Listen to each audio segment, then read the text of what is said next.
ADN Abogados y Asesores Corporativos les da la bienvenida a su programa Café Aduanero, programa semanal interactivo con los ejecutivos del comercio exterior mexicano, presentado por el licenciado Arturo Hernández, socio director del área de comercio exterior. Comenzamos. Pues buenas tardes, ¿cómo están mis queridos amigos? Qué gusto saludarles esta tarde de miércoles, como siempre, puntuales en Café Aduanero. Pues gracias por su preferencia, gracias por estar con nosotros. Saludamos cordialmente a quienes ya están sintonizándonos a través de Zoom, pero también a los que nos sintonizan por Facebook y otras redes sociales. Hoy tengo el gusto de recibir nuevamente a un gran amigo, licenciado Víctor Eduardo Arellano Parra, quien va a platicar con nosotros. Yo diría que en una primera plática de acercamiento sobre lo que es el juicio contencioso administrativo, o también llamado más ampliamente, más conocido como juicio de nulidad, ¿no? Así es que hoy vamos a tener una plática seguramente muy interesante, así es que preparen sus preguntas por si quieren conocer un poquito más acerca de este tema. Es una pequeña entrada realmente a este medio de defensa, de función jurisdiccional, que es el juicio contencioso administrativo. Desde hace muchos años, los que nos dedicamos al tema de la asesoría y sobre todo la defensa de los contribuyentes, pues bueno, hemos visto en este medio como uno de los mecanismos de defensa realmente pues, mucho más avanzados. Ahorita Víctor me dirá si coincide conmigo, pero para mi gusto es el principal medio de defensa que tienen los contribuyentes que importan, exportan, pero también todos los contribuyentes en materia fiscal para defenderse cuando no están de acuerdo con el contenido de alguna resolución o algún acto que les cause alguna afectación en su esfera jurídica, ¿no? Saludo a nuestros amigos, entonces, para platicar sobre este tema. Déjenme presentarles como se debe al licenciado Víctor Eduardo Arellano. Él es licenciado en Derecho por la Universidad Autónoma del Estado de Morelos.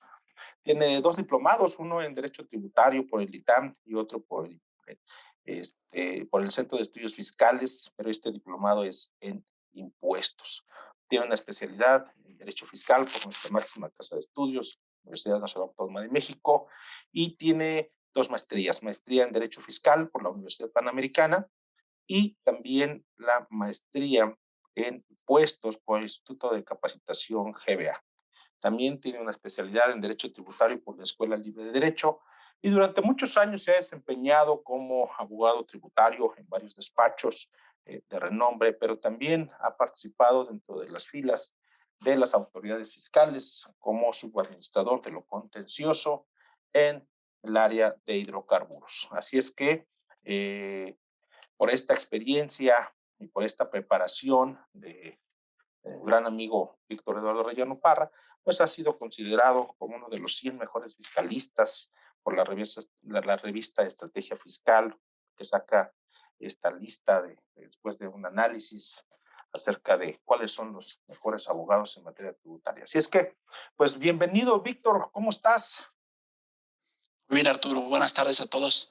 Gracias por invitarme Pues gracias. para hablar de este juicio de nulidad que es el pan de cada día en nuestra vida profesional.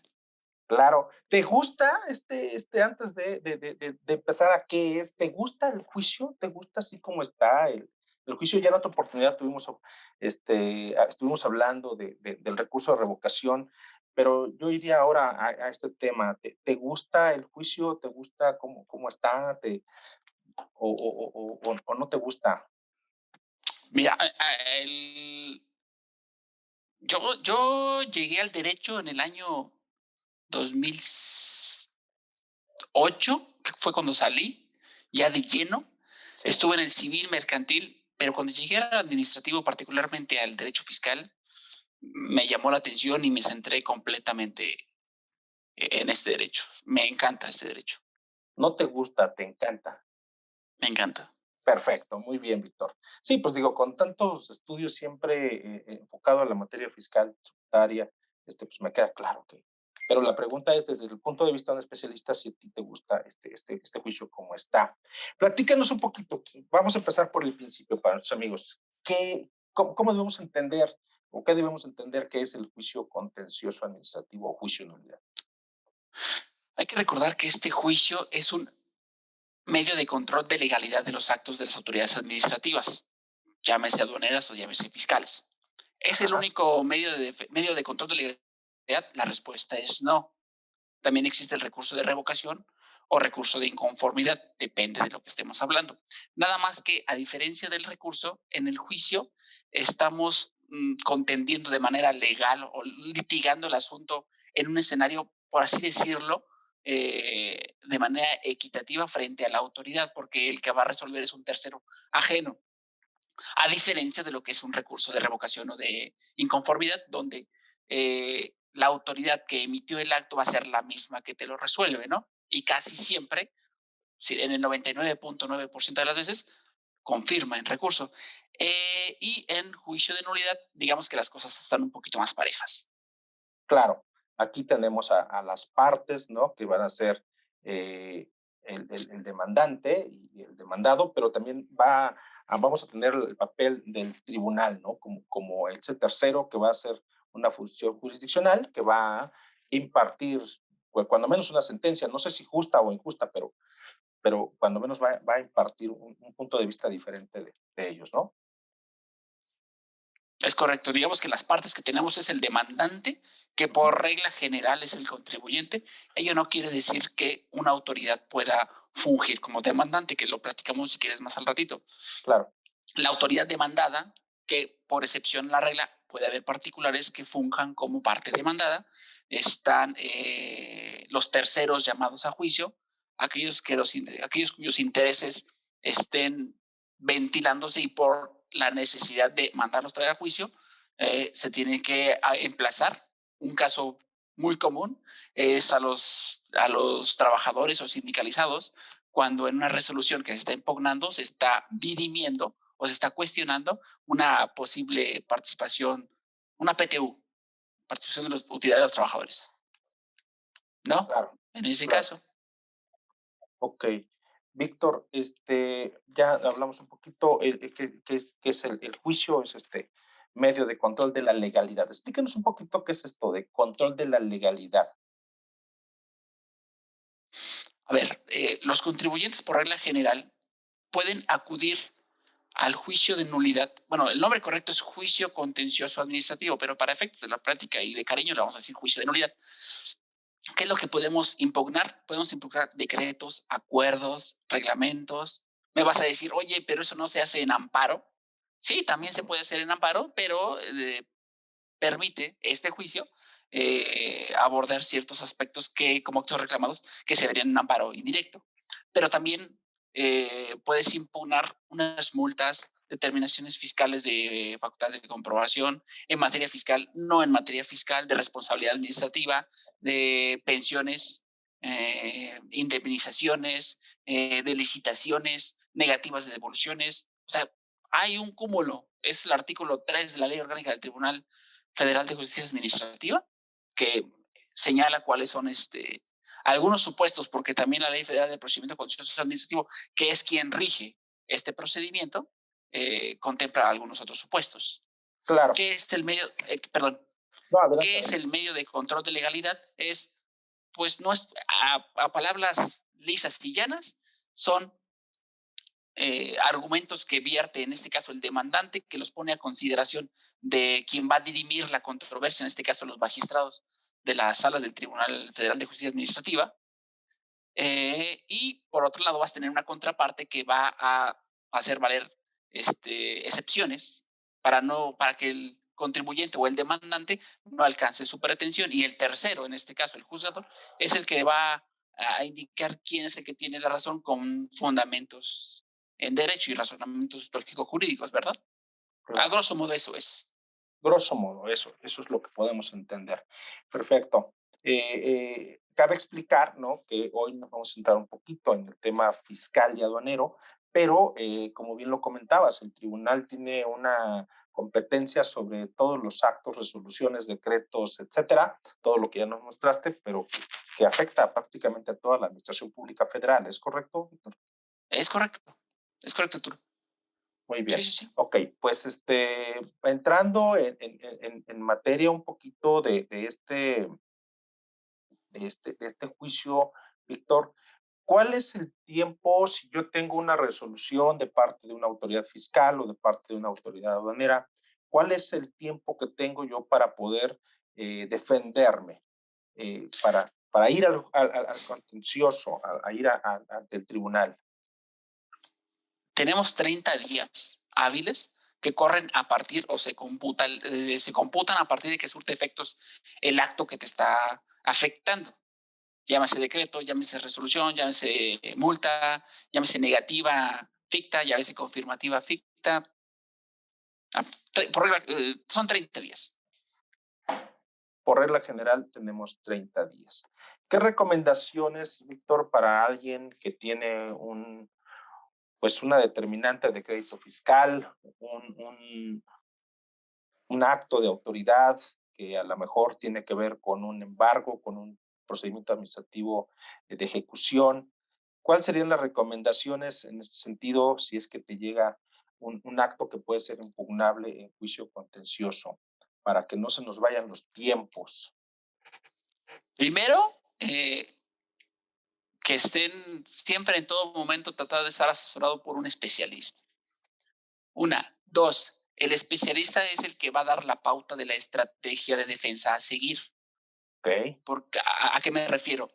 Si estamos hablando de un embargo de cuentas, estamos hablando de un embargo de mercancías, estamos hablando de un procedimiento una facultad de comprobación del 42, fracción 2, 3 o 9, el especialista tiene que checar qué es lo que te están revisando, cuáles son los hechos y omisiones que en este caso la autoridad detectó y cuáles son tus pruebas de cargo para poder dirimir o aclarar los supuestos errores u omisiones en el cumplimiento de sus obligaciones por parte del contribuyente. A partir de ahí se tiene que trazar una estrategia para agotar ya sea el medio de control de legalidad denominado recurso, llámese inconformidad o revocación, o acudir directamente al juicio. Ok. No es Esa muy poco sería, tiempo, Víctor, no es muy poco tiempo, digo, pensando en que pudiéramos como contribuyentes afectados promover alguna reforma a estas disposiciones. No es muy poco tiempo, 30 días para efecto de elaborar adecuadamente una demanda, elaborar, llegarnos de las pruebas. ¿No es muy poco tiempo o consideras que está adecuado el caso?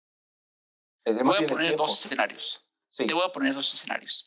Si te imponen una multa, el tiempo de 30 días es suficiente para poder agotar este medio de defensa, o bien que desde un inicio estar asesorado por un especialista que te diga el especialista, sabes que no vamos a poder tirar la multa porque se actualizan los supuestos de competencia en sus tres ámbitos, se actualiza el supuesto por el cual te están sancionando, mejor te puedes llegar a pagar la multa y tienes algún beneficio de reducción.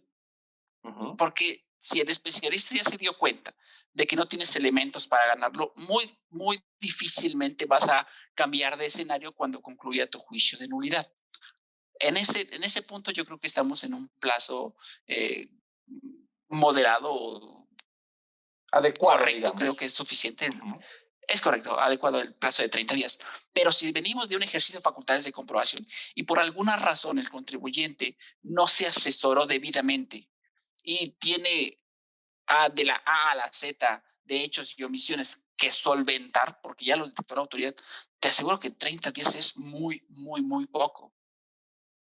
Se Sí. tendría que trazar otra estrategia. Pero si el contribuyente se asesoró en su momento y fueron de la mano el abogado y el contador de la empresa, se aportaron todos los documentos, 30 días yo creo que es suficiente.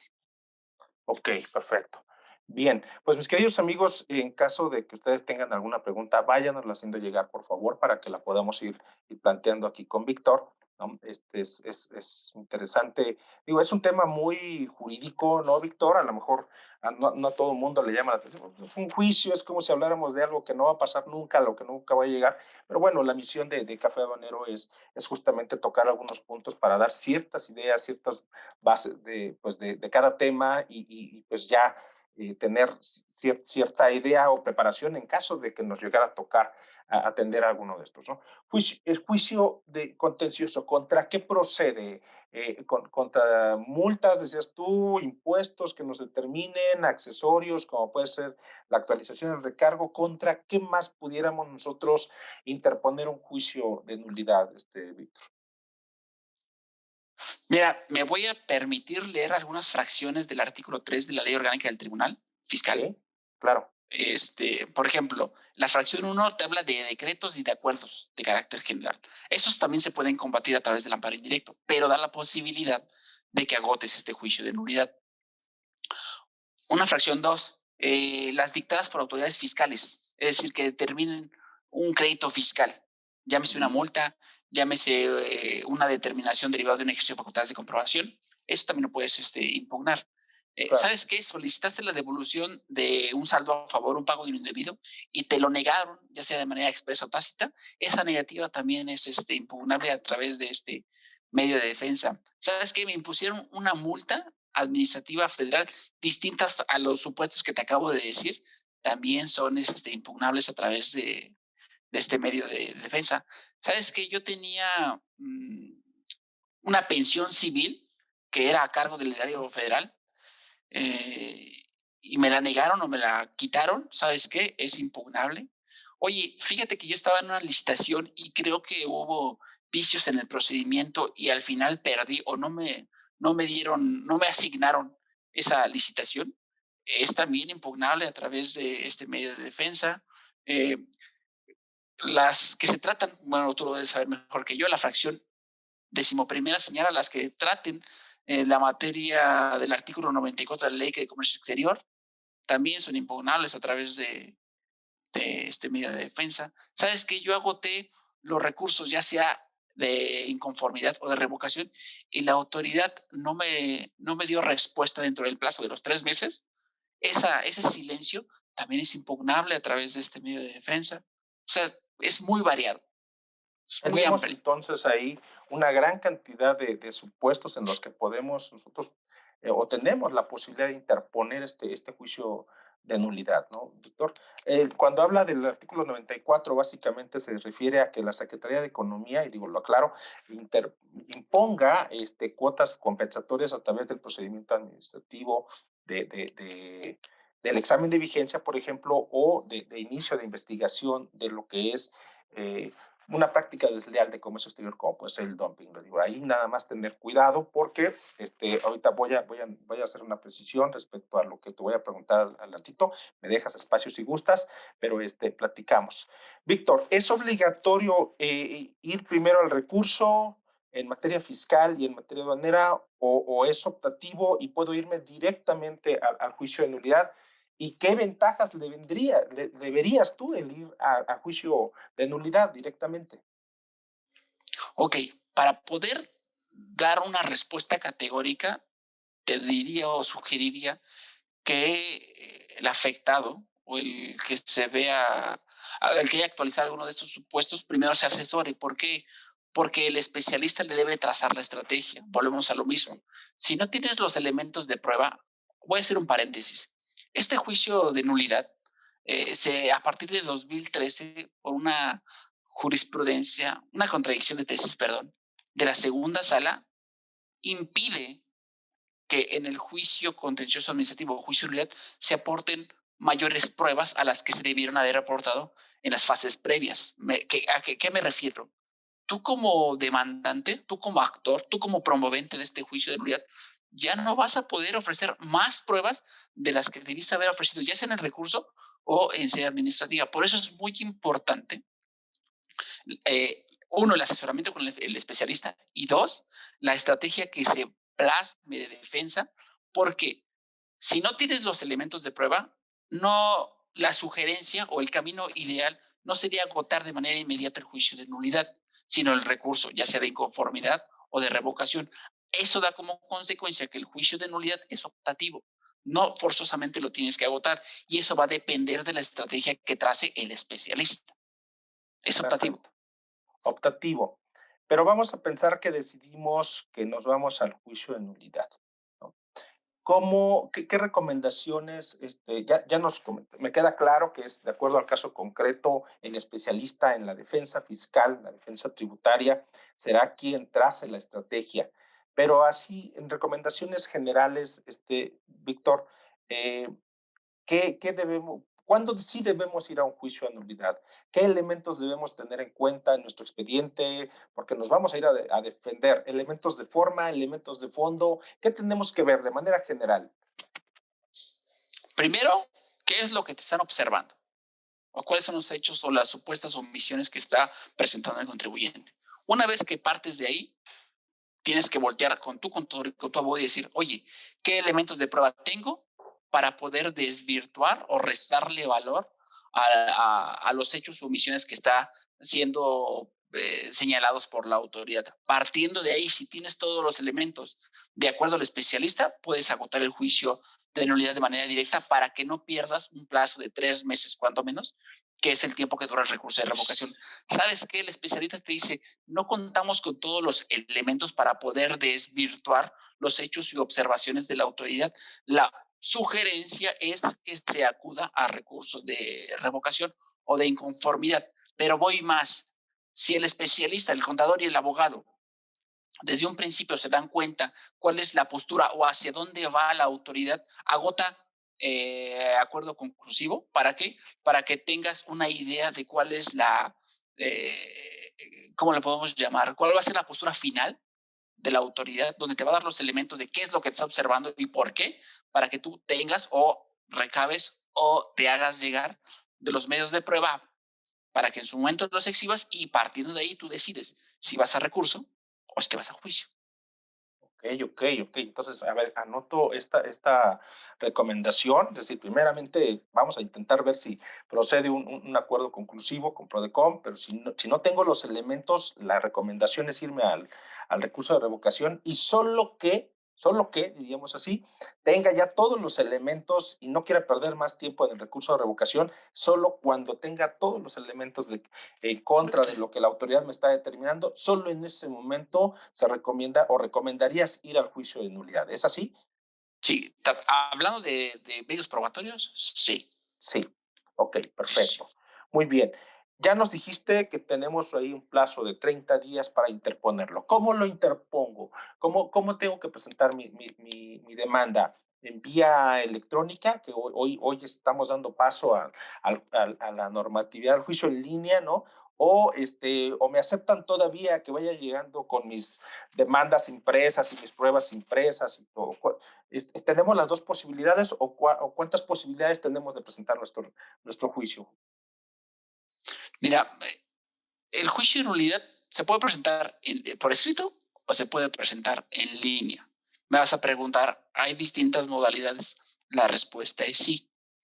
¿Ok? ¿A qué va a atender? Hay varias vías. Una que le denominan que es el tradicional o la ordinaria, que más adelante hablamos de eso. Hay otra vía que le denominan la sumaria, que es más rápida, los plazos son más cortos y tiene como consecuencia algunos beneficios en favor del demandante Sí. por cuanto a plazos y de actuaciones que perjudican o no perjudican, delimitan la autoridad. Tenemos otro que le denominan juicio exclusivo de fondo, que es oralidad, pero es por escrito, y también tenemos el juicio en línea. ¿Cuáles son las Ok. diferencias y uno y otro? Si quieres podemos empezar a verlas. Platícanos. A ver, vamos a empezar vamos a empezar por el sumario, ¿te parece? Ok, nos vamos por el sumario. El sumario está regulado en el artículo 58 ahorita te digo bien los números, pero en este caso el sumario no puede ver todos los supuestos que te acabo de decir, porque básicamente este asunto está limitado o acotado o topado a un monto. Es decir, que la resolución que se está impugnando no rebase de los 15 salarios elevados al año, algo así, un poquito más de 600,000 pesos. A ver, ¿cuánto está el salario? Salario mínimo son, según esto, 141 pesos con 70 centavos. por 15 elevado al año, a los 375, estamos hablando que es un poco más de 700,000 pesos. Okay. Si no rebasa esa cifra, puedes agotar el juicio sumario. Lo puedo agotar. Entonces, a ver, Sí, recomendación claro. para los amigos, si es una cantidad de crédito fiscal de no mayor a 700,000 pesos, podríamos ir en un juicio abreviado, llamémoslo así, un juicio sumario, Sí, que sumario, dura menos sí. tiempo y que, ¿cuál sería la ventaja de esa forma, de esa modalidad? Mira, aquí tiene algunas ventajas para el que promueve la demanda y que Sí, perjudican en este caso a la autoridad. ¿Por qué? Y vamos a confrontarlos. Tú tienes 30 días para interponer el juicio de nulidad en la vía tradicional, en la vía sumaria, en el juicio de fondo o en línea. ok. Y la autoridad, particularmente en el juicio sumario, nada más tiene 15 días para contestar. 15 días para contestar. Mm, Que eso por sí ya es una ventaja, tomando en cuenta que normalmente o casi siempre la autoridad está atiborrada de trabajo que difícilmente le va a prestar atención por no tener el tiempo, no por falta de capacidad, por no tener el tiempo, como a lo mejor sí se lo pudiera dar en una vía diferente a la sumaria. Otra ventaja, ¿sabes qué? Si decretan la nulidad en un juicio sumario, la autoridad difícilmente o es prácticamente, no, más bien, no se va a poder ir a la revisión fiscal, que es como la siguiente instancia y claro, es el equivalente al al amparo. medio de defensa que utiliza el particular en contra de la sentencia que da por concluido el juicio de nulidad. Esa es otra ventaja. Ok, entonces, a ver, para nuestros amigos que están aquí escuchando, si yo tengo digo, espero, yo no, pero o alguno de nosotros tiene un crédito fiscal con esas cantidades menores de 300,000 pesos, tenemos los 30 días, pero la autoridad va a tener 15 nada más para responder, lo que pudiera provocar, digamos, pues, una inadecuada defensa o a lo mejor, digo, no me quiero confiar ni quiero decir que esto es una recomendación general, que esto va a pasar, pero esa sería como una de las ventajas, ¿no, Víctor, del juicio sumario? Sí, es correcto, es una de las ventajas que tiene en comparación de las otras tres vías, ¿verdad? Claro. Y el juicio sumario está regulado, se me olvidó decírtelo, en el capítulo 11, que va del 58-1 y termina en el 58-15. Ya el 58-16 es el exclusivo de fondo. Claro. Ok, esto sería como los de baja cuantía, los de poca cuantía, como se le llama en materia civil, ¿no? Es correcto. Son juicios chiquitos en donde la cantidad no es muy significativa para la autoridad a lo mejor, ¿no? Y es un poco más rápido que los otros, ¿eh? Ok, ¿qué Bueno, tan rápido? el exclusivo de fondo no. Están acortados, están acotados. Por ejemplo, tienes 30 días para presentar la demanda y 15 para contestar, mientras que en los demás juicios tienen 30 y 30. Ok, Oye, fíjate que por alguna razón negué la existencia de algún documento o entré con negativa ficta y sí, cuando me den a conocer el documento, en este caso que yo negué, o la resolución que no me habían dado a conocer, pues la ampliación es menor, 5 días, a una en la vía ordinaria o en alguna otra vía, que es de 10. claro. Se emite la resolución, el cumplimiento en una vía sumaria es de un mes, en tanto en que las otras son de hasta 4 meses su cumplimiento. Oye, ¿qué pasa si no lo cumple en tiempo? Pierde el derecho a la autoridad para subsanar en este caso el, el efecto que fue la sentencia del juicio, ¿no? Perfecto. Muy bien, ya hablamos un Digamos poquito de. que debería ser más rápido. Debería ser más rápido, ¿no? Y como dices tú, la autoridad a lo mejor no se va a ir al recurso de revisión en caso de que le sea contraria la resolución, la sentencia, porque pues a lo mejor no le interesa mucho, ¿no? Tal vez, pero esto es un supuesto nada más. Pasamos al siguiente. Tú elige, Víctor, de cuál te gustaría platicarnos de las otras modalidades del juicio? ¿Te parece si hablamos de la modalidad tradicional, que es el genérico, y de ahí Claro, partimos adelante. a los otros Platícanos un faltantes? poquito sobre. Bueno, en la vía tradicional, si tú no estableces qué vía quieres agotar, vas a caer en este cajón, en la vía tradicional, y vas a ver 30 días para demandar, 30 días para contestar, 10 días para ampliar la demanda, 10 días para contestar la demanda y 5 días para los alegatos, y después la autoridad tiene 45 días para la emisión del proyecto de sentencia y el cumplimiento, en caso que exista algún cumplido, es de 4 meses. Como todos los demás, digamos, ¿no? La Es cumplimentación correcto, de la todos los sentencia demás. se va a generar a 4 meses. Y aquí ya estamos viendo algunas diferencias que existe con el juicio, la vía sumaria. En este ordinario, la autoridad, desde luego, se puede ir al recurso de revisión, que es el equivalente al amparo directo, en caso de que salga en contraria a la sentencia y perjudique al demandante, en este caso al contribuyente, eh, y cumpla con ciertos requisitos que exige el 63 de la Ley Federal de Procedimiento Contencioso Administrativo, como es cuantía, importancia y trascendencia y demás, que eso lo revisa el colegiado para darle, ¿cómo le podemos llamar? Entrada a su recurso de revisión y, de ser procedente, entrar al estudio. Si no cumple con esas características o esas exigencias que te pide el 63 de la Ley Federal de Procedimiento Contencioso Administrativo, pues va a desechar de plano y se acaba tu asunto. Ok. La vía tradicional. Platícanos un poquito de los plazos que tenemos, seguramente serán los 30 días, pero platícanos un poquito cuáles serían las fases, cómo se desarrolla esto en la vía tradicional, Víctor. Bueno, empezamos con una demanda que tiene que requerir los requisitos que te exige el 14. Vamos a señalar algunos, no todos. El nombre, el RFC de la persona que está poniendo en movimiento el órgano jurisdiccional, qué es lo que estás impugnando, en ese caso, la resolución que se impugna, hechos, conceptos de impugnación, pruebas. Ahora tienes que señalar un correo para que te llegue tu aviso y Claro. con ello la notificación del boletín jurisdiccional. La autoridad, ¿qué es lo que tiene que hacer? Bueno, tiene que refutar. ¿Qué es eso de refutar? Contradecir o alegar o señalar si los hechos sí se dieron, afirmación, no se dieron, negación, o simple y sencillamente desconocerlos porque no son propios. ¿Cuál es la consecuencia de no hacer alguno de estos? Pues van a atender por consentido los hechos que se le estén imputando, en dado caso a la demanda, a la demandada, perdón.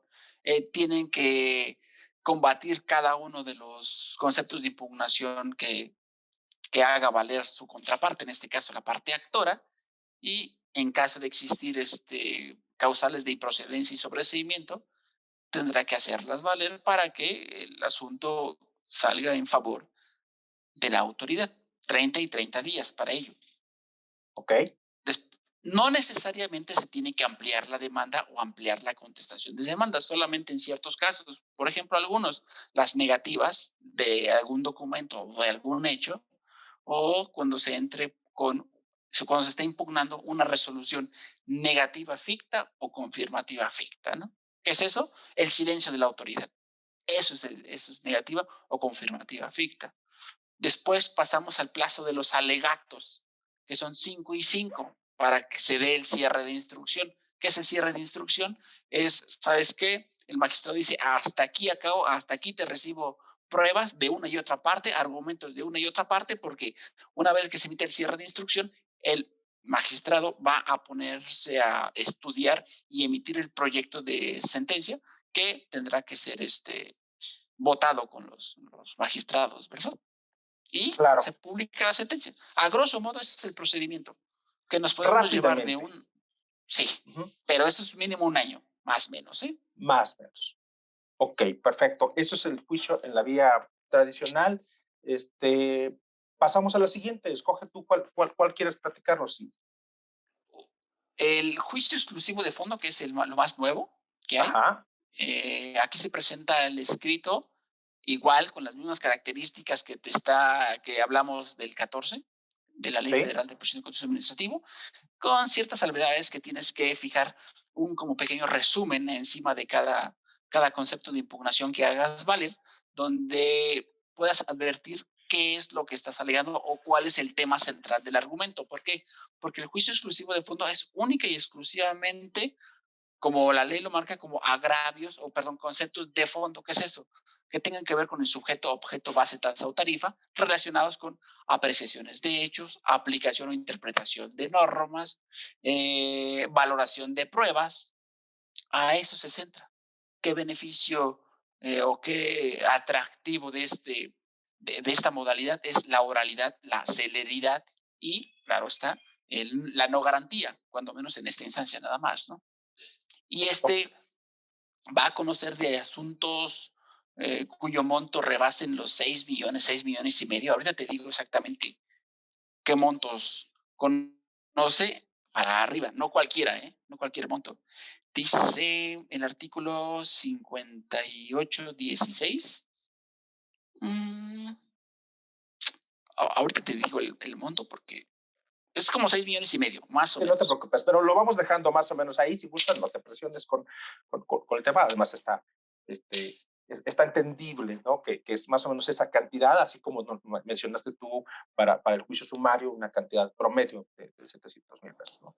Igual, Okay. 30 días para la demanda, 30 días para la contestación. Una vez con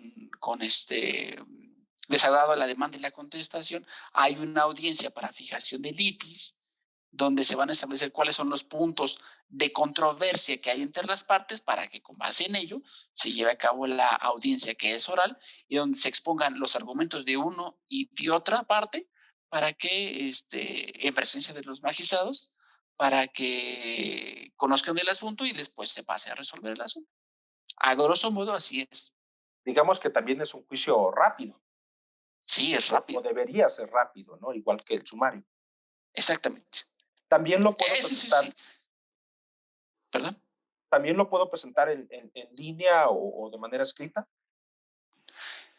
Fíjate que en yo conozco que nada más lo han presentado por escrito. Ahorita hay una modificación de la versión 02, donde se está implementando esto de las cuestiones en línea, pero la verdad, eso me lo llevo de tarea, no lo tengo aquí. Híjole, te hice la pregunta que no te debía hacer, pero bueno, no pasa nada. No, de tarea. Me lo llevo de Perfecto. tarea.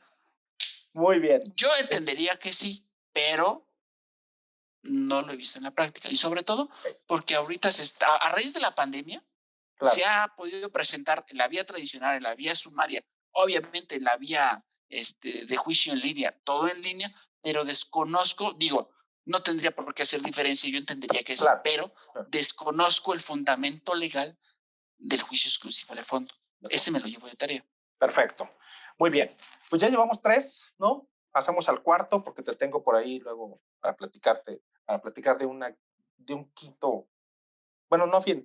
Ahorita platicamos acerca de mi quinto. El juicio en línea. Esta modalidad surge por allá del año 2016, 2017, donde la verdad el Tribunal Fiscal le apostó mucho a esta modalidad. Y por una u otra razón, la respuesta que se recibió no fue la esperada por parte de nosotros los litigantes. Son los mismos plazos del del tradicional o del juicio exclusivo de fondo, con la salvedad de la fijación de la litis. Lo único que cambiaría, si acaso, es los efectos y los momentos del surtimiento de efectos de las notificaciones, mientras que en la vía ordinaria o tradicional, juicio exclusivo de fondo y sumario, llega un aviso a tu correo 3 días después que se publica en la lista del tribunal. 3 días después se publica y 3 días después surte efectos. Aquí no. Aquí te mandan el aviso y tienes 3 días para entrar a la plataforma del tribunal de la versión de juicio en línea para que te puedas hacer conocedor de la resolución. Si no lo haces, el cuarto día te dan por notificado. Esa es la única diferencia. ¿Y qué es en línea, no? ¿Y qué es en línea? La verdad, cuando fuimos al taller del Tribunal Fiscal, cuando estaba dando esta capacitación, yo sí veía que la captura o el subir los archivos digitales era complicado. Yo por eso, la verdad, no agoto no me gusta no te vas por esta modalidad. Esta modalidad, no me gusta, por el tema de cargar los archivos. Si de por sí es un problema en el recurso de revocación, que lo tienes que agotar, no hay otra, es electrónico o electrónico. Si se puede evitar, desde mi punto de vista y desde mi parecer, el fastidio y lo tardado que es la plataforma del juicio en línea para que se suban los archivos, yo sí lo evito. Ese es el único defecto y la única diferencia que hay en comparación de los otros, ¿no? Sí, o que te digan después que el archivo llegó dañado, que no se puede abrir, que Sí, etcétera, etcétera, ¿no? O que la otra parte, no pueda, en este caso, también acceder a ese archivo, ¿no? De manera correcta y sí, puedan cuestionarte una prueba idónea, tal vez, para resolver el fondo del asunto, ¿no? sí, sí, sí, sí, sí, sí, la verdad sí. Perfecto. Oye, antes de pasar a otro tema, a mí me gustaría que platicáramos, y lo decíamos antes de empezar el programa, el juicio de lesividad. El juicio de Platícanos un lesividad. poquito, porque este es algo que a lo mejor se conoce poco, pero que sí existe tanto en materia fiscal como en materia aduanera. Y vamos a platicar un poquito acerca de eso. Adelante. Mira, este es un juicio muy, muy raro, donde a diferencia de las otras modalidades que estábamos platicando, que por regla general, quien lo inicia o quien pone en movimiento al tribunal fiscal es el contribuyente. En el juicio de lesividad, quien pone en movimiento al órgano jurisdiccional, en este caso el tribunal fiscal, es la autoridad. Oye, el plazo para interponer el juicio de lesividad es el mismo que el juicio de nulidad en la vía tradicional, sumaria, de línea o exclusiva de fondo. La respuesta es no. La autoridad aquí cuenta con 5 años. Y puede, ¿y qué tipo de resoluciones son las que se están impugnando? Son aquellas única y exclusivamente que le beneficien al, al particular. Y te pongo un ejemplo. Yo no conozco a nadie que haya llevado un juicio de lesividad y casualmente en el año de 2015 a mí me tocó. ¿Qué es lo que se estaba impugnando ahí? La administración en aquel entonces local jurídica de Cuernavaco de Morelos intentó o está intentando más bien modificar una resolución favorable a un particular donde este particular otorgó en dación en pago un terreno donde según la autoridad la evaluación que se le dio en aquel momento no era la que procedía porque fue en exceso y entonces con base en unas periciales de el INTABIN dijo, ¿sabes qué? No vale lo que se dijo en aquel momento, sino vale tanto. Entonces, como es una resolución favorable donde ya te la había aceptado, pues tengo que revocarla y no la puedo revocar de mutuo propio, yo autoridad. Entonces, tengo que agotar esta modalidad que es el juicio de lesividad para poder revocar esa resolución que te favorece. Sí, realmente son muy, muy escasos. Yo también he tenido la oportunidad por ahí de revisar a alguien que hizo una consulta de clasificación arancelaria respecto a un producto, le dan la fracción, ¿no? Por escrito, una resolución, la aplica durante varios años y un día recibe una demanda de parte de la autoridad, ¿no? Respecto a que esa fracción que había sido determinada años atrás no era la correcta, ¿no? Y demanda la nulidad de esa resolución y sus efectos en Claro. el juicio contencioso administrativo, ¿no? Así es que, pues bueno, sí es un tema, digo, es una modalidad muy extraña, pero que pues ocurre, ¿no? Si llega a pasar y está Sí, previsto como claro. tal, ¿no? Aquí Gloria Es la Vergara, fracción 3 del artículo, creo que 14. Ahorita te la digo. sí, no te preocupes. Ok, Gloria Vergara, a quien saludamos cordialmente, nos pregunta, ¿las complicaciones digitales entrarían como excepciones para resolver el juicio? Como, perdón, no te alcancé a escuchar. Si las complicaciones digitales, entiendo de esto que estábamos platicando hace ratito, Del ¿no? De juicio que en línea, ¿no? del juicio en línea, que no puedas subir adecuadamente un archivo, una prueba, por ejemplo, ¿entran como excepciones para resolverse? Un saludo a la licenciada Vergara. No es que es, bueno, la complicación no es en la tecnología, sino es en la práctica. ¿Por qué? Porque sabemos que las resoluciones que emite la autoridad son de mínimo 300 hojas. Ahora, adicionando a todas las pruebas que hay, se hacen cajas de pruebas. Eso subirlo en la plataforma que es intermitente, que no te permite subir más de X cantidad de megabytes, lo tienes que fraccionar y si se traba la plataforma ya no se subió. Es una, en la práctica es complicado. No es que estemos en contra de la tecnología, pero en la práctica sí es muy complicado. No sé si con la nueva versión 2.2 o 2.0 que está sacando el Tribunal Fiscal vayan a mejorar esta situación, pero con la versión pasada sí era muy complicado, muy complicado. Perfecto. Pero no puede ser motivo de desechamiento de la demanda, por ejemplo, o de, no sé, de que no pueda resolverse el juicio. No, de que se resuelve. Nada más que si tú no subiste o no enviaste el archivo que a lo mejor era una prueba reina, como puede ser una pericial, quedaste sin defensa. Claro. Ese es lo peligroso. Y, inclusive, tú puedes estar en Chiapas, abogado, y tu cliente está en Tijuana, y el juicio en línea, en este caso, pudiera ser una opción, sin ningún problema, porque les dan acceso directo. Pero Así. yo soy, hablando en primera persona, a mí no me gusta el juicio de línea. Ok. Es una cuestión personal, dices tú, pero derivado de, pues a lo mejor una complicación tecnológica, ¿no? Sí. Con la que luego se tiene, pues, problema, muchos recursos de revocación, por ejemplo, ¿no? Me regreso un poquito al tema del recurso, pues ahí sí no hay de otra, o lo subes y pasan Sí. horas a veces hasta que te puedan aceptar el tamaño o el peso de los archivos, etcétera, etcétera, ¿no? Y aquí pues es una complicación y como dices tú, a lo mejor es uno de los motivos por los que el juicio en línea no ha podido pues ser como muy socorrido, ¿no? Como diría la señora Silvia Pinal, en casos de la vida real, hace un mes subí un recurso de revocación donde, te digo, eran 20 archivos de pruebas y 2 archivos del recurso de revocación, porque tenía muchas imágenes y demás.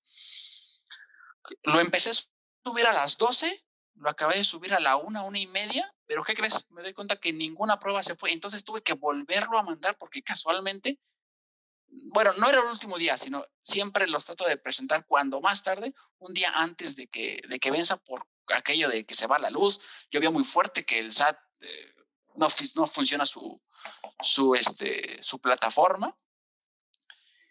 Y me di cuenta, afortunadamente me di cuenta y lo mandamos en la tarde y se tardó como 3, 4 horas en subir toda la información y sin problema.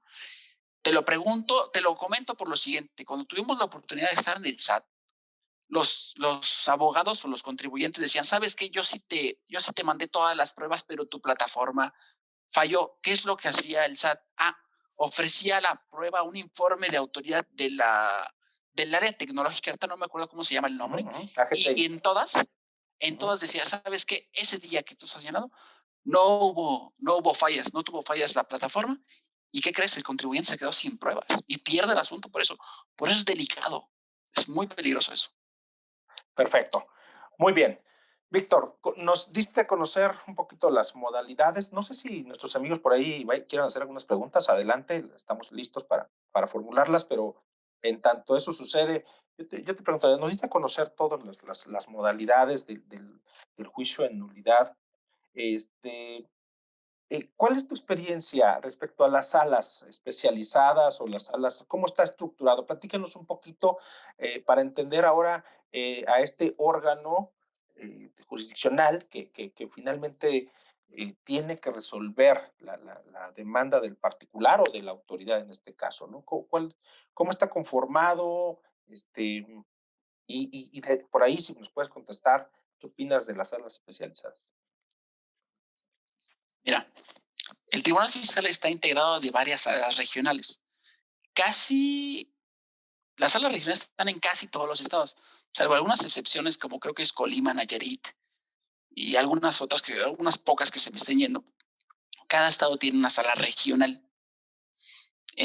También tiene salas especializadas de responsabilidad administrativa, de medio ambiente. A ver, aquí las tengo, creo. De medio ambiente, de propiedad intelectual.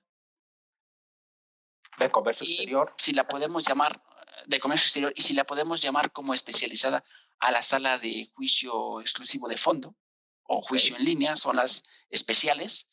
Tenemos también salas superiores que en este caso Quienes resuelven son los magistrados del Tribunal Fiscal. Perdón, sí son magistrados, ¿no? No los de las salas regionales, sino los omnipotentes casi, donde por facultad de atracción, ya sea por importancia o trascendencia, o por cuestión de monto, ahorita te debo el monto, pero son números de varios ceros, de 9 ceros, creo, 9 ceros en adelante, donde por la importancia y la cuantía, quienes conocen de esos asuntos son las salas superiores. En el asunto que que te comento del juicio de lesividad, por la importancia y por el monto, quienes lo resolvieron fue sala superior. A grosso modo, así está integrada el Tribunal Fiscal. ¿Quién conoce de las salas regionales? Bueno, cuyo monto no exceda la competencia que le corresponde a la sala superior, va a conocer de todos los supuestos que vimos. En las especializadas, pues su nombre lo dice, cuando se trata de comercio exterior, cuando se trata de propiedad intelectual, cuando se trata de responsabilidades administrativas, cuando se trata de la vía en línea o cuando se trata de exclusiva de fondo, ellos lo van a conocer. Y sala superior únicamente va a conocer aquellos asuntos que por su importancia y trascendencia o por su cuantía sea necesario que ellos lo resuelvan. A grosso modo, así está integrada el Tribunal Fiscal. Perfecto. Bien, Víctor, platícanos un poquito, ¿qué debemos de tomar en cuenta a la hora de preparar la demanda? Digo, supongo que pues, obviamente ¿qué estamos pidiendo, no? ¿Qué más deberíamos de poner en la demanda? Para nosotros o muchos de nuestros amigos que a lo mejor pues no tienen una carrera a lo mejor en derecho y que no tienen una idea acá, pero sí tienen que revisar cuando menos algo básico de la demanda, ¿no? Que cumpla. Digo, obviamente lo vamos a poner en manos de un especialista como tú, pero ¿qué tenemos que revisar? Parece si mejor hablamos de algunos tips, porque lo que tenemos que precisar está en el artículo 14 de la Ley Federal de Procedimiento Administrativo. Hacemos un checklist y con base en ello vamos viendo si nuestro proyecto de demanda lo tiene, lo cumple, lo palomeamos, hacemos checklist y pasa al siguiente punto. Okay. Uno, en los hechos, yo soy de la idea, o cuando menos sugiero siempre, que hagan valer o manifiesten algunas ilegalidades que pudieran aparecer en la resolución o no. ¿A qué me refiero? Si por alguna razón la autoridad se le va el plazo y no contesta en tiempo, o bien al momento de refutar o combatir los hechos de la demanda, se le llega a pasar esa ilegalidad, la consecuencia es que la tenga por consentida. Y eso te puede ayudar para que el día de mañana puedas obtener una resolución favorable. Uno. Dos, cuando ofrezcas el expediente administrativo, que es el que contiene en uno de los últimos párrafos del artículo 14, se haga con base en el artículo 24 de la Ley Federal de Derechos del Contribuyente. ¿Por qué? Porque el expediente administrativo que se puede ofrecer y que lo contempla la Ley Federal de Procedimiento Contencioso Administrativo señala que se integra de las actuaciones de la autoridad y, por excepción, aquellas que indique el contribuyente o en este caso el demandante. Si no lo indicaste, el expediente administrativo no va a ir completo, a pesar de que en las primeras oraciones o en los primeros párrafos o en las primeras líneas de ese párrafo que te digo del 14, señala que es expediente todo, pero más abajo precisa que no es todo. Nada más es lo actuado por las autoridades fiscales y con salvedades o por excepción aquellas que indique el demandante, cosa contraria que ocurre con el artículo 24 de la Ley Federal de Derechos del Contribuyente, que dice que el expediente administrativo ahí sí es todo, tanto las actuaciones de la autoridad como las actuaciones del contribuyente y de los terceros. Todo, incluyendo información que pudiera resultar confidencial, Víctor. Es correcto. Sugerencia es que se ofrezca en términos del 24 de la Ley Federal de Derechos del Contribuyente y no del 14 de la Ley Federal de Procedimiento Contencioso Administrativo. ¿Qué otro tip? Siempre hay errores. Si primero ponderen o hagan valer sus conceptos de impugnación de fondo, que son los más fuertes, y conforme vayan avanzando, los de forma o los más débiles. Porque normalmente a los que le ponen más atención son los primeros. Y debemos tomar en cuenta que si la autoridad está cargada de trabajo, el tribunal fiscal también está cargadísimo de trabajo. Claro. Y entre más claros y explícitos sea su demanda, el resultado a mí me ha funcionado, en la mayoría de las veces es favorable. Porque, ¿qué pasa? Cuando yo empecé en esto del derecho fiscal por allá de 2011, yo me acuerdo que parecía que el despacho donde se trabajaba se vendían las demandas por kilo. Te aseguro, eran unas demandas de este pelo, que la mayoría eran paja, reproducciones de ejecutorias que la verdad no tienen nada, la verdad, lejos de ayudarte, te ponían a ti el pie porque no entraban al estudio por la cantidad de hojas y la cantidad de paja. Entre más concreto y sucinto sea, y más contundente sea, el resultado te aseguro que va a ser favorable. Por eso es la necesidad de que siempre acudan a un especialista. Esas son las 3 recomendaciones que yo te pudiera dar. No se me ocurre más. Tendríamos que analizar un asunto o sea, caso por caso, para decirte, ¿sabes qué? Aquí puede haber A, B, C o D. Las reglas del juego son las mismas en todos los asuntos, pero digamos que para plantear una defensa se tiene que ver al enfermo, es decir, ver el asunto.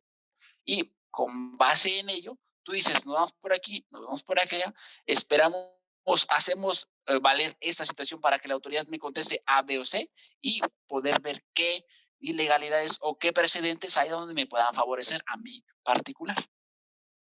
Sí, recuerdo algunas pláticas con algunos amigos del tribunal y decían que luego les ponemos unas demandas, pero como dices tú, por kilo, ¿no?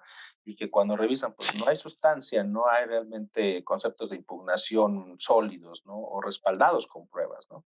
Y por ahí la sí. máxima que decía, ya no me acuerdo bien, pero decía que es corto está bien, pero breve es mejor, ¿no? Pero sustancioso, ¿no? Es como uno de los Sí. principios para elaborar una demanda.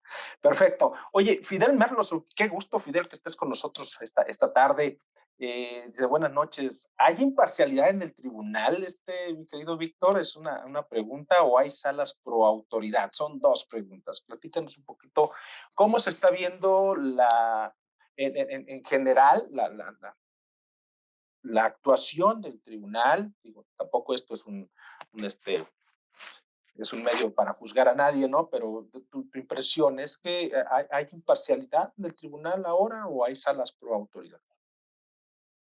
¿Cómo está el récord?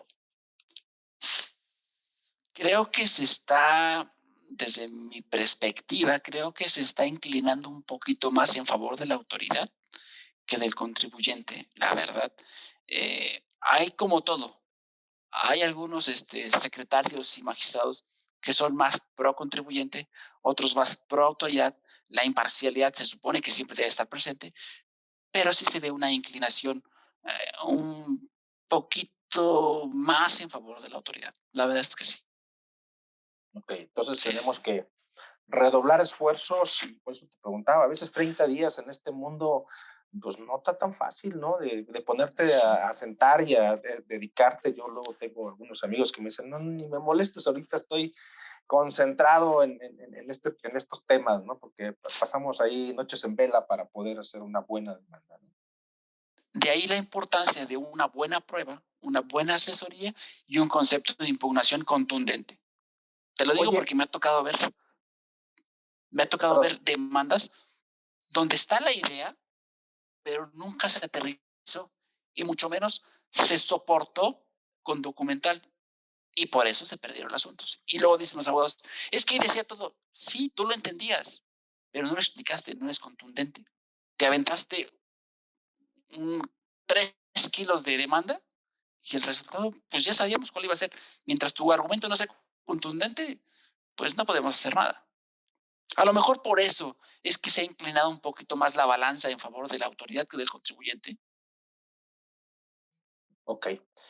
Deja de pasar el tema de la prueba, porque el tema de la prueba yo creo que merece un programa completito, ¿no? Para platicar sobre los diferentes tipos de pruebas que podemos presentar u ofrecer en una demanda. Platícanos un poquito ahí cuáles son los tipos de pruebas, cuáles privilegian, cuáles, cómo resuelven un poquito. Bueno, si quieres, nada más hablamos de las pruebas y luego vamos a un poquito ya al papel de cómo es la resolución de una demanda o una sentencia más bien. Ok, ¿qué pruebas hay? Las documentales privadas, que son las que se llevan a cabo, las que tienen entre particulares, las actuaciones que realizan entre particulares, las pruebas públicas, que son las que emiten las autoridades en general, y están las documentales científicas, que ahí pueden entrar las periciales, pueden entrar los videos, pueden estar las fotografías y demás. Oye, ¿cuál es la prueba reina en el juicio contencioso administrativo? O aquí te diría, pues depende qué es lo que te estén observando y qué es lo que tienes que probar. Y te voy a poner el caso de dos asuntos que actualmente están en juicio uno en juicio de nulidad y otro está en recurso de revocación todavía.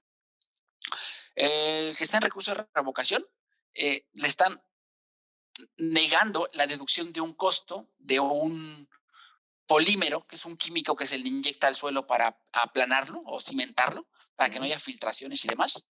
Y aquí la prueba reina son dos. Uno, la contable, es decir, donde se advierta cómo se pagó, si se registraron las pólizas de ingreso, el control de inventarios, y en el control de inventarios se especifique que tal polímero se destinó a tal obra y demás, que esté perfectamente bien registrado. Pero a su vez, tenemos que ofrecer otra pericial en ingeniería civil e ingeniería química. La ingeniería civil que te va a decir para qué se utiliza y cómo la utilizas. En este caso es una constructora en el ramo de la construcción, te va a explicar en qué caso se utiliza. Y la prueba química te va a decir para qué sirve ese polímero. Entonces digo, en este caso, las tres son pruebas reinas, además de todas las demás documentales. Y en otro caso, que estamos hablando donde está en el juicio de nulidad, donde una persona física se encargó, se asoció con otra persona, una persona moral, para la construcción de un edificio y le dijo la autoridad, ¿sabes qué? Es que como tú vendiste edificios, tu régimen era el régimen 4, enajenación de bienes. ¿Por qué? Porque nada más vendiste edificios, nada más por eso. Y le decimos, no, ¿sabes qué? La pericial contable la ofrecemos para que nos diga en qué casos se va a hacer una distinción y esas operaciones van a catalogarse como actividad empresarial. Si si vendo un inmueble en un año, pues puede ser ocasional o esporádico. Pero si ya vendo 30 inmuebles en un solo año, quiere decir que eso es mi modus vivendi, eso es mi actividad ordinaria. Y la vamos a catalogar de cómo la registramos, cuál es su tratamiento fiscal, si se pagó, con qué se pagó, con qué están registrados, las pólizas de ingresos, las pólizas de ingresos y demás, con una pericial contable. Por eso te digo, para hablar de una prueba reina, tendríamos que ver, pues, de qué estamos hablando. Otro tema, la materialidad. ¿Cuál es tu prueba? Aquí hay un conjunto de pruebas. Tus antecedentes, tu entregable, tu contrato debidamente certificado, tus pagos, tu contabilidad y tu pericial contable. Todo en su conjunto. Si te falta una de ellas, estás perdido. Perfecto. Bueno, digo, aquí nos hablas de pruebas reinas, de periciales, tanto contables, químicas, ingenieriles, etcétera, ¿no? Que pudiera tener cada caso en específico. Y bueno, yo te invito a que a lo mejor un día estos platiquemos sobre estos temas específicamente de pruebas. Pero bueno, y cómo ofrecerlas, y los peritos, y todo ese tema que la verdad es que es bastante interesante, apasionante. Pero pasamos un poquito, ya para ir cerrando, no es que ya nos vayamos a despedir, claro, no, todavía, denme oportunidad, pero un poquito la sentencia, el papel de ya presenté mi demanda, presenté mis pruebas, obviamente, pues de preferencia no presentar conceptos de impugnación que no vayan respaldados, ¿no, Víctor? Y platícanos un poquito, claro. ¿cuáles son las alternativas para la emisión de la sentencia de parte del tribunal, de la sala? Los sentidos en que se pueden emitir las sentencias los contempla el artículo 52 de la Ley Federal de Procedimiento Contencioso Administrativo. La primera es la validez, que en este caso el actor o el quien promovió la demanda no acreditó sus pretensiones y como consecuencia el acto impugnado se valida. Esa es la validez. La fracción 2 es una nulidad lisa y llana, por así decirlo, donde se advierten vicios de legalidades que no son convalidables o que se puedan solventar, y ello da como consecuencia que sea lisa y llana, es decir, no surte efectos y se retrotraen todas las actuaciones hasta antes del acto impugnado. Después tenemos una nulidad que podemos decirla que es para efectos, es decir, ¿sabes qué? La ilegalidad por la cual se decretó la nulidad de la resolución que te está afectando es convalidable. Pues no, podemos señalar algunos ejemplos. Un ejemplo, el clásico, no, no sé, hubo una omisión en la fundamentación o en la motivación de la resolución. Pues la autoridad, en este caso el Tribunal Fiscal, le da la oportunidad a la parte demandada para que por única ocasión, dentro de un plazo de 4 o un mes, dependiendo la vía, pueda subsanar y emitir una nueva resolución. Oye, hay una fracción 5 que, además de que te decretó la nulidad, te reconoce un derecho que fue lacerado o un subjetivo que tú tenías derecho a exigir o a reclamar de la autoridad. Es decir, no nada más te decreta la nulidad, como la fracción 2 dice, sino que además te reconoce un derecho para que la autoridad tenga que hacer. Llámese un ejemplo, el común. Solicitaste la nulidad de la resolución y como consecuencia el pago de lo indebido, es decir, y la autoridad, en este caso el Tribunal Fiscal, lo anula lisa y llanamente, pero además te reconoce el derecho a que tú tienes contribuyente de que tienes el derecho de recibir dicho pago que con la sentencia fue declarado pago de lo indebido. Esos son los sentidos en que se puede resolver un juicio de nulidad. Sí, el cumplimiento, como ya lo hablamos, es 4 y un mes, dependiendo de la vía. Claro.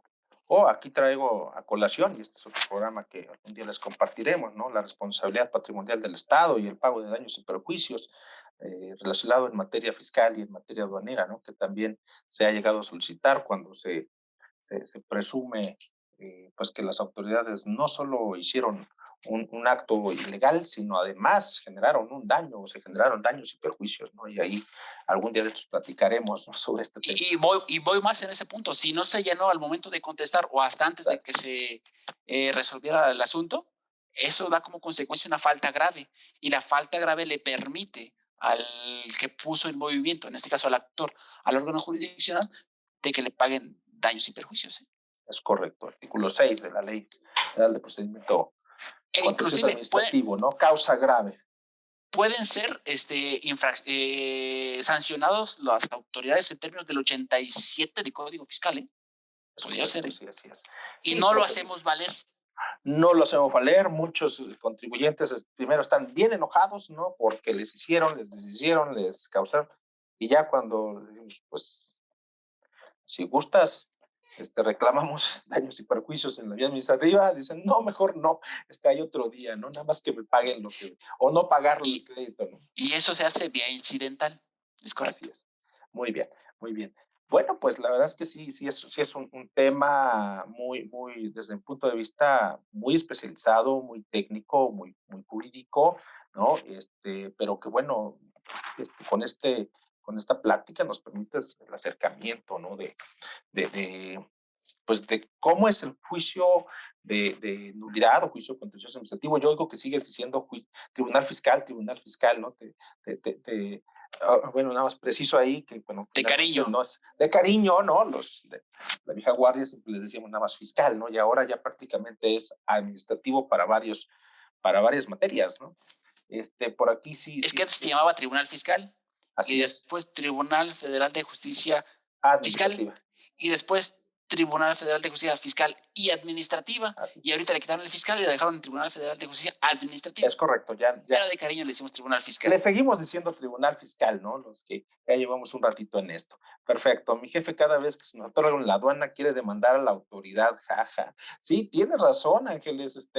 Primero, yo he tenido muchos casos, ¿no? Estás con el cliente y quieren, bueno, ya sabes, vociferan y quieren matar a todo el mundo, ¿no? Pero ya cuando llega a la hora de interponer el medio de defensa, dicen, no, pues a mí nada más con que no me cobren, a mí nada más con que me devuelvan mi mercancía, ya está ahí. Pero tienes razón, sí, a veces así nos pasa, al calor de la la emoción, ¿no? Pues decir muchas cosas, pero bueno, finalmente, pues hay que asesorarse de un especialista como en este caso. ¿Algo más que nos quieras comentar, mi querido Víctor? Antes de ir cerrando, yo le voy a pedir aquí a Jesús que nos presente las láminas. Prepara si quieres tu salida. Déjame nada más antes de, pues invitarles al siguiente programa que va a estar con nosotros. La verdad es que un maestro, aquí pusieron mal su nombre, no es Luis Fernando, es nada más Fernando Ruiz Huarte. Aquí considero yo uno de mis maestros, Fernando Ruiz Huarte, especialista en comercio exterior desde hace muchos años. ¿Cómo va el comercio exterior en México?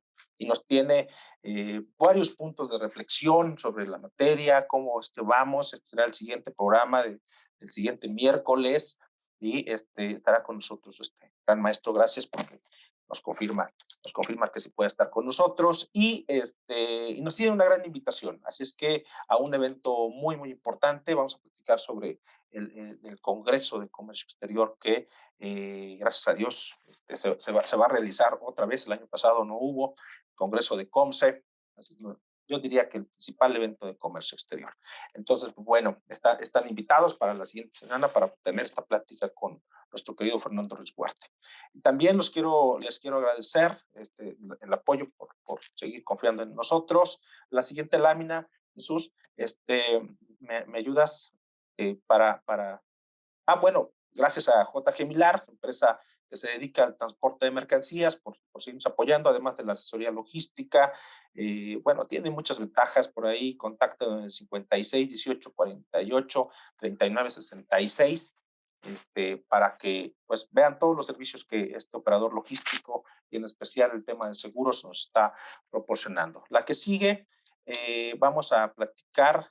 Bueno, ISEF nos hace llegar que ya está abriendo librerías. Gracias a Dios se está yendo, parece ser la pandemia, ¿no? Entonces, bueno, ya ISEF nos está ofreciendo para todos los que estamos aquí, ya sea los que estamos en Zoom participando de manera interactiva o todos los que nos están escuchando en Facebook. Muchas gracias, por cierto, porque muchos ya me dicen, es que aquí ya me conecto a Face y ya aquí los veo. Entonces, nos está ofreciendo para todos los que nos estén escuchando de un 25 hasta el 60% en todo el fondo editorial. Siempre que digan que lo vieron aquí en Café Aduanero, por favor, que les hagan el descuento. Y si no, pues nos llaman, ya verán que sí, nuestros amigos de toda la editorial, ¿no? Todo el fondo editorial. Así que yo creo que es momento para actualizarnos y volver al tema de las librerías en físico. La que sigue, por favor, y con esto estamos casi cediéndole la palabra para nuestras conclusiones finales. Señores, pues hay muchos cambios en materia de aduanas y comercio exterior. Vamos a preparar un diplomado y lo estamos invitando desde ahora al Diplomado Ejecutivo de Derecho Aduanero y Comercio Exterior, que va a recoger todos los últimos cambios por verdaderos especialistas. La verdad es que estoy invitando ahí a un grupo de trabajo muy, muy interesante, grandes especialistas que van a dar en 80 horas, nada más, en 80 horas, toda una actualización de lo que es comercio exterior y derecho aduanero a partir del 15 de enero. Así es que pidan informes en contacto @adnabogados.com.mx para que aprovechen de ya los precios que tenemos para ustedes. Y ahí está ya la primera, así es que ya sabes, por favor, la verdad es que sí va a ser un tema de total actualización. Y aquí está, yo desde ahora les voy a estar insistiendo, el 25 y el 26 de noviembre, por favor, reserven su espacio para que estén en el Congreso de Comercio Exterior Mexicano, que tiene como lema el comercio exterior clave para el crecimiento económico de México, en su edición número 27, 27ª, con temas muy, muy interesantes, ahorita con unas tarifas preferenciales. Estamos prácticamente ya tiempo, ya un mes y 3 semanas para estar en este evento que reúne a lo mejor del comercio exterior. ADN Abogados y Asesores Corporativos espera que el programa de hoy te haya gustado. Si quieres recibir noticias, artículos de opinión y todos nuestros eventos, envíanos tus datos a cafeaduanero2020@gmail.com o al 5540 2280 69, 5540 2280 69 y te agregaremos a nuestro grupo de WhatsApp. Te esperamos el siguiente miércoles con un nuevo Café Aduanero. Hasta la próxima.